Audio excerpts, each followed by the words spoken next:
Tūdaļ viesosimies saimniecībā, kur pratuši apvienot latviskuma cildināšanu un biznesa veidošanu. Zemnieku saimniecība Vaidalodes, atšķirībā no daudziem citiem lauksaimniecības uzņēmumiem, darbojas gan ierastā, gan neierastā vidē. Te tiek apsaimniekot 302 hektāri apsētas zemes. Tā skaitā 70 hektārus aizņem vasaras rapsis, kas vēl ir jānovāc. Zemnieku saimniecībā Vaidalodes piedāvā arī plašas lauku turisma iespējas. Tas ir prieks, ka mēs varam strādāt tieši uz savu vecvecāku zemes, jo viņi kādreiz šo te darbu darīja.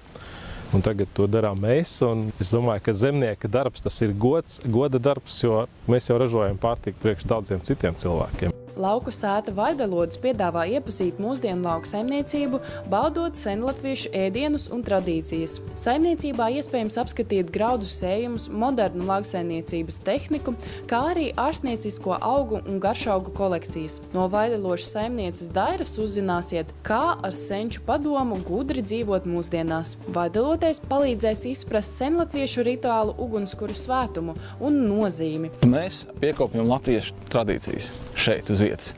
Tas ir rituālie ugunskuri, kas ir Jāņa Saulgrieža svinēšana, īstās svinēšanas. Folkloras kopas ir tautas deju kolektīvs šeit uz vietas. Un man mamma pat ir kā tāda, kura ļoti tuvs ir latviskums. Līdz ar to viņa to iedod citiem un iedod vēl līdzi visam gadam priekšu svētību. Pēc maniem uzskatiem nav daudz saimniecības, kas to var piedāvāt, un tieši tāpēc, ka mēs esam šeit strādājam tikai tīri ģimene viena pati, un katrā darbā pat mazākajā iegurda līdz mūsu pašu roku darbs, un mēs ar prieku esam to darījuši. Un ir prieks to, ka mēs esam sakopuši mūsu saimniecību kā tādu tik tālu, cik viņi ir šobrīd.